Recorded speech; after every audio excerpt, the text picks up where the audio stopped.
Shalom saudaraku, kembali lagi di live study sebab orang yang berhenti belajar, berhenti bertumbuh. Sebelum kita mulai pembahasan kita, mari kita bersatu di dalam doa. Bapa yang baik, berbicaralah kepada masing-masing kami, berikan kami hikmat dan pengertian untuk memahami kebenaran firman-Mu. Dalam nama Tuhan Yesus kami berdoa, amin. Saudaraku, kita akan menyelesaikan Injil Yohanes pasal yang ketiga pada kesempatan ini, yaitu ayat 22 sampai 36 ya. Saya akan mulai dengan ayat yang ke-22 terlebih dahulu. Sesudah itu Yesus pergi dengan murid-muridnya ke tanah Yudea dan ia diam di sana bersama-sama mereka dan membaptis. Saudara, ketika Yesus memulai pelayanannya secara umum, ia banyak berpergian dan selalu berpindah-pindah tempat. Yohanes Pembaptis juga memulai pelayanannya, melakukan pelayanannya juga di daerah Yudea. Ya, itu tercatat dalam Injil Matius pasal 3 ayat yang pertama. Yesus juga mulai pelayanannya di Yudea, ya. Dan di sana dia tidak sendirian, tetapi dia mengajak murid-muridnya. Ya, ingin murid-muridnya learning by doing, belajar dengan melakukannya. Di sini kita lihat ada kata mereka dan membaptis. Siapa yang membaptis? Bukan tangan Yesus sendiri. Yesus memberikan arahan kepada murid-muridnya untuk membaptis, ya. Nah, itu ditulis di Injil Yohanes pasal 4 ayat yang kedua. Nanti ini di pertemuan yang akan datang ya. Kita bisa lihat bahwa Yesus sendiri tidak membaptis ya, tetapi Yesus memberikan arahan kepada murid-muridnya untuk membaptis. Ayat 23-24. Akan tetapi Yohanes pun membaptis juga di Ainon dekat Salim. Sebab di situ banyak air dan orang-orang datang ke situ untuk dibaptis. Sebab pada waktu itu Yohanes belum dimasukkan ke dalam penjara. Nah, perhatikan nih. Ainon dekat Salim. Nah, saudara, dua tempat ini nggak pernah disebutkan dalam bacaan-bacaan lain dalam perjanjian baru. Ainon dan Salim. Itu sebabnya para cendekiawan, para penafsir perjanjian baru kehilangan jejak untuk menemukan di mana lokasi persis Ainon dan Salim ini. Tetapi kemungkinan besar, saudara ya, Yohanes tidak jauh tempatnya dari Yesus. Jadi kemungkinan tempat yang dimaksud Ainon dan Salim ini ya juga berada di tanah Yudea. Satu hal yang kita lihat di sini bahwa Yesus dan Yohanes tidak berkompetisi. Ya, justru mereka saling bahu membahu menggenapi rencana Allah. Yesus saat itu belum seterkenal Yohanes Pembaptis. Yohanes Pembaptis lebih dikenal pada saat itu ya. Itu sebabnya implikasi buat kita saudara, jangan ada kompetisi persaingan di kerajaan Allah ya. Gereja A bersaing dengan gereja B. Tidak usah saudara. Biarlah semua menjadi identitasnya sendiri sesuai Tuhan memanggil kita. Mungkin ada komunitas yang Tuhan panggil untuk segmen tertentu. Jadi model ibadahnya gimana. Yang ini Tuhan panggil untuk segmen yang lain. Enggak apa. Enggak perlu saling mencela. Enggak perlu saling berkompetisi. Ya, tidak perlu itu. Nah, dan di sini juga dikatakan Yohanes belum dimasukkan ke dalam penjara. Yohanes tipikal hamba Tuhan yang tidak menghabiskan waktu untuk hal yang sia-sia. Selama dia menghirup udara segar, ia terus melayani pekerjaan Tuhan yang dipercayakan kepadanya. Ini luar biasa. Itulah Yohanes, saudara ya. Nah, di sini dikatakan lagi, maka timbullah perselisihan di antara murid-murid Yohanes dengan seorang Yahudi tentang penyucian. Yang berselisih dengan murid Yohanes adalah orang-orang yang tidak mau bertobat. Ayat ke-25 ya. Timbullah perselisihan antara murid Yohanes dengan seorang Yahudi tentang penyucian. Jadi ada orang-orang yang nggak mau bertobat. Tetapi yang disayangkan adalah ya, kenapa harus berselisih? Di sini kita bisa melihat ketidakdewasaan dari murid-murid Yohanes. Kenapa berselisih? Kenapa berkelahi untuk orang yang tidak ingin bertobat? Saudara, jangan pernah debat soal agama, saudara. Ya. Jangan pernah memaksakan orang untuk bertobat, apalagi kita sampai berselisih. Itu hanya akan menjadi batu sandungan. Nggak perlu, kita nggak perlu berkelahi untuk hal itu. Ya. Nah ini ciri-ciri ketidakdewasaan dari murid Yohanes Pembaptis. Hari-hari ini saya lihat di sosial media, saudara ya, orang bahkan bisa berselisih karena doktrin. Bahkan bukan hanya di sosial media. Ya. Ada pengajar-pengajar yang berselisih, saling menjelekkan, ya, kata-kata sampai kasar, bodoh-bodohin orang karena berselisih ajaran. Ya, nah ini tanda-tanda ketidakdewasaan. Ya. Ayat 26. Ya. Ayat 26, lalu mereka datang kepada Yohanes dan berkata kepadanya, Rabi, orang yang bersama dengan engkau di seberang sungai Yordan dan yang tentang dia engkau telah memberi kesaksian, dia membaptis juga dan semua orang pergi kepadanya. Tuh lihat, tadi di ayat 25 saya kan sudah bilang kan bahwa murid-murid Yohanes sampai berselisih loh sama orang yang nggak mau bertobat. Itu sudah tanda ketidakdewasaan. Lihat, di ayat ini dipertegas lagi. Terbukti bahwa murid-murid Yohanes tidak cukup dewasa. Tadi berselisih dengan orang yang tidak mau bertobat. Sekarang mereka tidak senang dengan Yesus dan murid-muridnya yang juga membaptis. Tuh, lihat betapa tidak dewasanya. Mereka anggap itu saingan. Itu saingan guru. Itu kan juga dulu guru yang baptis. Sekarang dia niru-niru kita loh. Bukankah ini cerminan ketidakdewasaan? Ya, nah coba saudara renungkan. Ada nggak gereja yang kira-kira kayak begini, saudara? Ya, merasa bersaing satu dengan yang lainnya. Dalam hal ini yang luar biasa ialah Yohanes. Wajar saudara sebenarnya secara manusiawi bila Yohanes merasa lebih superior, kan dia yang membaptis. Ya, dia yang membaptis, dia yang duluan pula, ya. Nah, sekarang murid-muridnya datang kepada Yohanes dan bilang tentang dia engkau telah memberi kesaksian, sekarang dia membaptis juga dan semua orang lebih banyak yang pergi kepadanya. Tentang dia engkau memberi kesaksian. Murid-murid Yohanes ini karena udah kesel, udah nggak seneng, sekarang pengen buat situasi seakan Yesus hutang budi dan Yesus nggak tahu diri, kan kira-kira gitu saudara. Ini lagi ngadu sama Yohanes, guru, itu orang yang guru udah endorse, yang tentang dia guru udah bantu kasih kesaksian, istilah zaman sekarang endorse. Sekarang dia malah ikut-ikutan apa yang kita lakukan. Lebih reseknya lagi, orang-orang pada banyakan ke situ loh.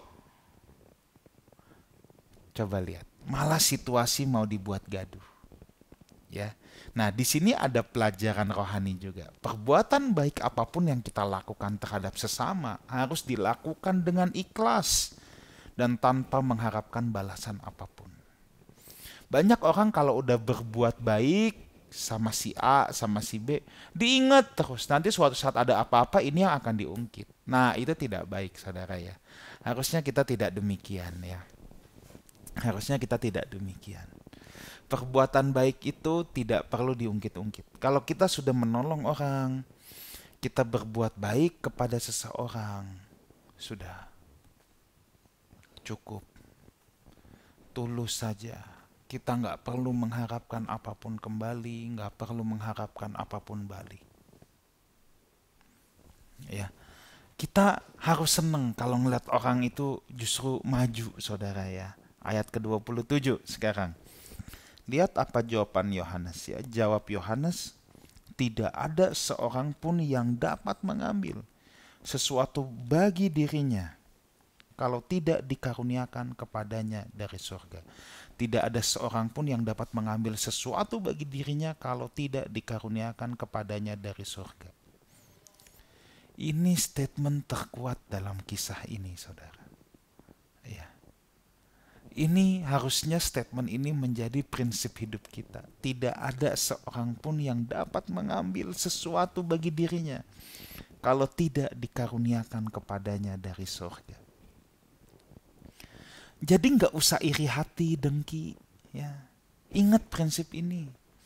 Jangan iri kalau orang lain memiliki karunia lebih daripada kita, punya talenta lebih dari kita. Belajar rasa cukup dan puas pada apa yang Tuhan percayakan kepada kita, saudara. Ya. Tidak ada seorang pun yang dapat mengambil sesuatu bagi dirinya kalau tidak dikaruniakan kepadanya dari sorga. Sekarang saya mau ngomong, ya, kalau saudara pelayanan, apalagi saudara sudah mulai berkhotbah, ya, ingat prinsip ini, saudara. Tidak ada seorang pun yang dapat mengambil sesuatu bagi dirinya kalau tidak dikaruniakan kepadanya dari sorga. Saya melihat ada hamba-hamba Tuhan, ya, saya tidak menyebut nama secara spesifik, ya, tapi yang seneng gitu, misalnya bikin personal branding. Waduh, personal branding di mana-mana. Dia bikin sosial media yang jelas-jelasan dia sedang mempromosikan dirinya, dengan harapan mungkin namanya bisa lebih dikenal lagi. Dengar baik ini, tidak ada seorang pun yang dapat mengambil sesuatu bagi dirinya kalau tidak dikaruniakan kepadanya dari sorga. Kalau kita ngelihat orang yang lebih dipakai Tuhan daripada kita, kita harus senang. Kalau ada orang yang punya talenta lebih dari kita, mungkin dia bisnis bisa jauh lebih hebat daripada kita, nggak apa-apa, saudara. Jangan jadi dengki, jangan jadi iri. Ingat prinsip ini, tidak ada seorang pun yang dapat mengambil sesuatu bagi dirinya kalau tidak dikaruniakan kepadanya dari sorga. Waktu dulu saya masih bekerja, saudara, ya, di properti Australia, saya pernah dijahatin sama orang. Orang sudah memakai jasa saya, skill saya, tadinya bilang mau kolaps. Dia pakai semua fasilitas akses pengetahuan saya yang bantu sampai pilih unit. Detik terakhir, saudara, detik terakhir, dia dealnya nggak sama saya, ya, dia dealin sama agent Australia yang lain. Tuh coba, saudara, ya. Dan yang melakukan itu kepada saya, ya, orang pelayanan juga, saudara, yang punya jabatan juga di gereja. Rupanya itu memang bukan jaminan. Saat itu saya marah, saudara, saya marah.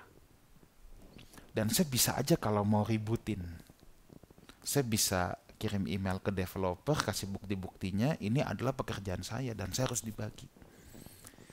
Tapi entah bagaimana saat itu saya teringat akan ayat ini. Tidak ada seorang pun yang dapat mengambil sesuatu bagi dirinya kalau tidak dikaruniakan sorga kepadanya. Jadi kita nggak perlu, saudara, ya, untuk iri, kesal, kecewa, marah sekalipun kita ditipu. Udah, tenang, tenang. Tidak ada seorang pun yang dapat mengambil sesuatu bagi dirinya kalau tidak dikaruniakan sorga kepadanya. 28-29. Kamu sendiri dapat memberi kesaksian bahwa aku telah berkata, aku bukan Mesias, tetapi aku diutus untuk mendahuluinya. Yang empunya mempelai perempuan ialah mempelai laki-laki, tetapi sahabat mempelai laki-laki yang berdiri dekat dengan dia dan yang mendengarkannya sangat bersukacita mendengar suara mempelai laki-laki itu. Itulah sukacitaku dan sekarang sukacitaku penuh.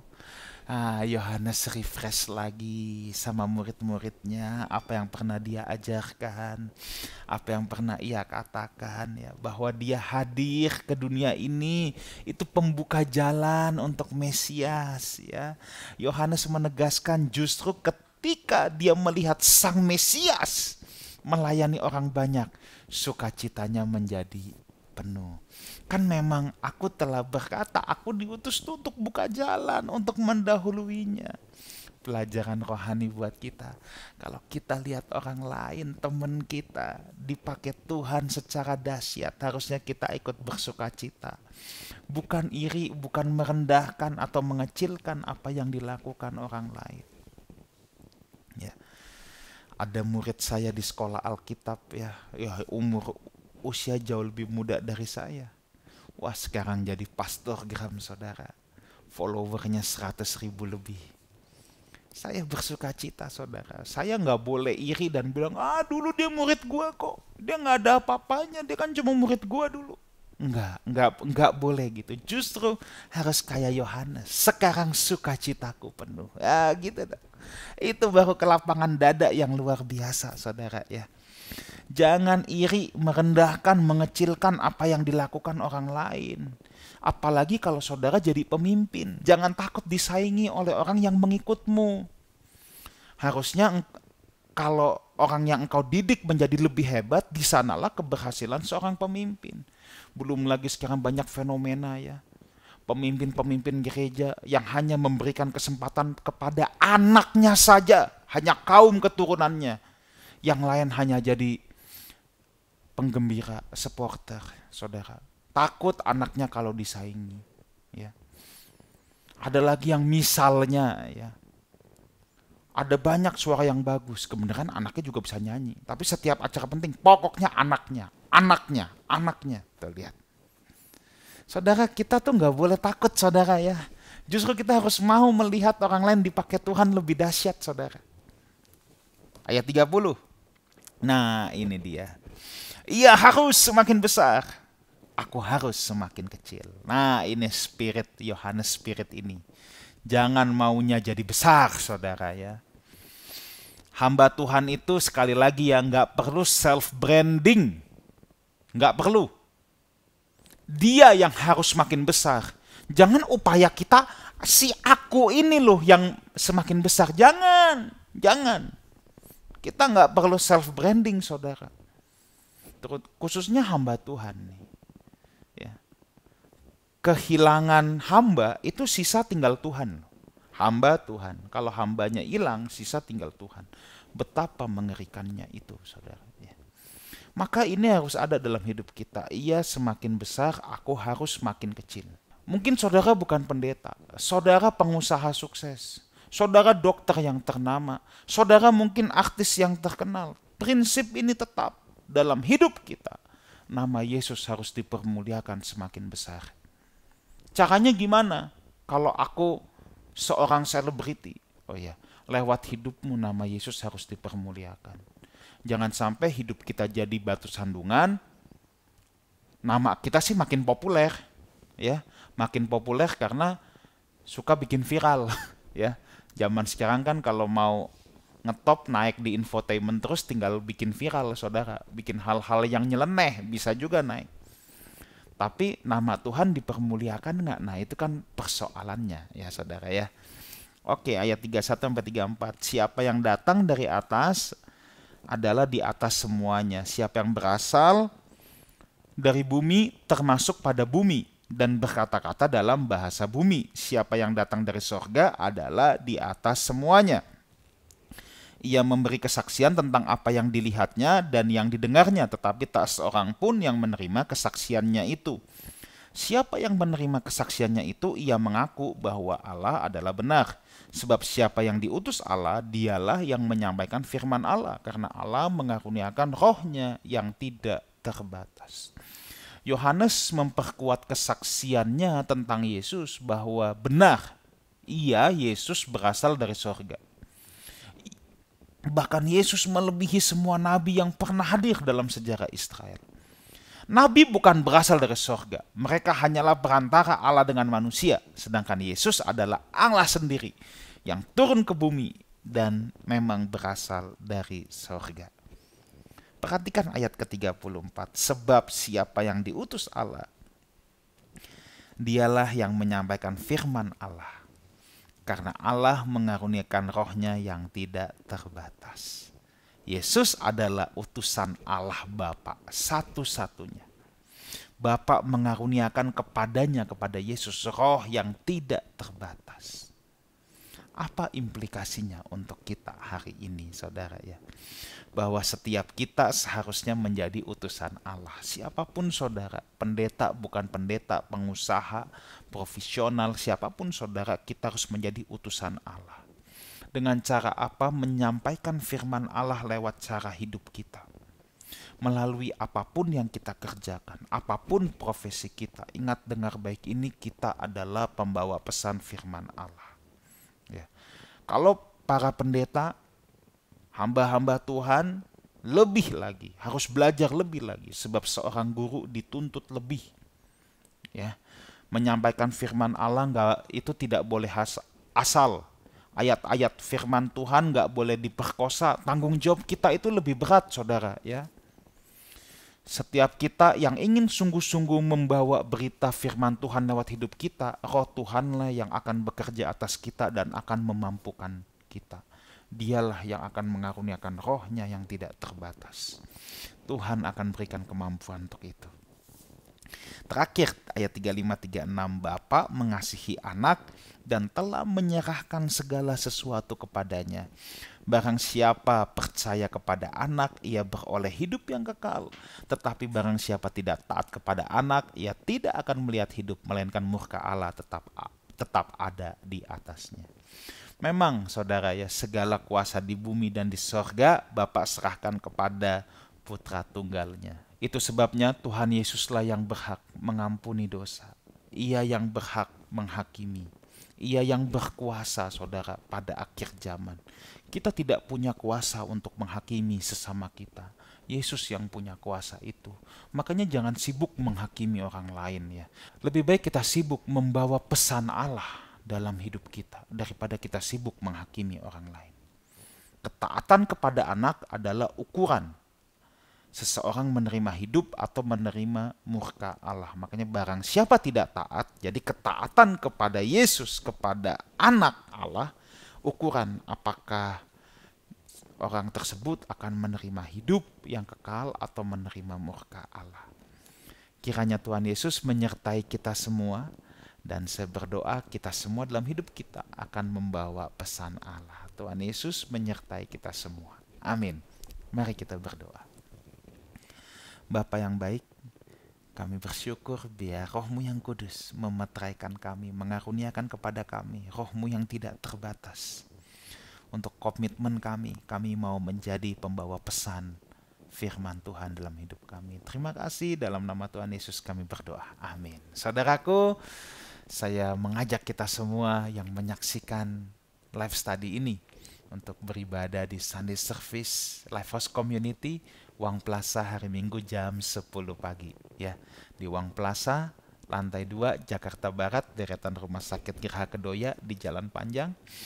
Lantai 2, di situ jam 10 ada ibadah raya kita dan ada sekolah minggu dan remaja teens juga ya. Jadi saya ajak saudara, saya ingin berjumpa dengan saudara semua.